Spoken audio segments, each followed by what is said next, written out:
Sibeth Ndiaye, la conseillère presse et communication d'Emmanuel Macron jusqu'ici, devient porte-parole du gouvernement à la place de Benjamin Griveaux. C'est mon nouveau job. Je vous dis à demain pour mon premier compte-rendu du Conseil des ministres. Sibeth Ndiaye.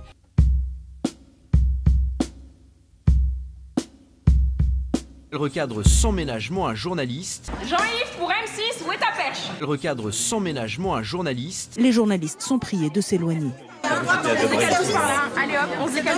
Elle recadre sans ménagement un journaliste au bout de son oreillette. Il a pas dit, on a humilié la manif pour tous. Putain, faites votre boulot les gars aussi.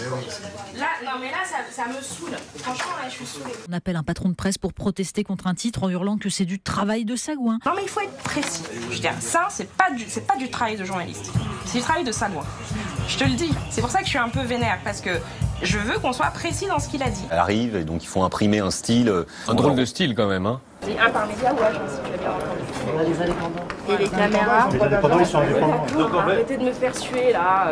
Sibeth Ndiaye, qui est désormais chargée de la presse à l'Elysée, revient faire la police. Moi, je ne souhaite pas que pendant qu'on fait une photo dans le vestibule là, vous soyez ici. Donc, c'est pour ça que la cour elle a été fermée. Une volonté de verrouiller la com, d'empêcher la presse d'observer les coulisses et les éventuelles infos qui peuvent en découler. On n'est plus en campagne là. Ouais. Les journalistes de l'Elysée, déjà, ils attendent des heures. Et là, on les chasse au moment où de la photo ou des ministres qui sortent pour parler. Arrêtez de me faire suer là.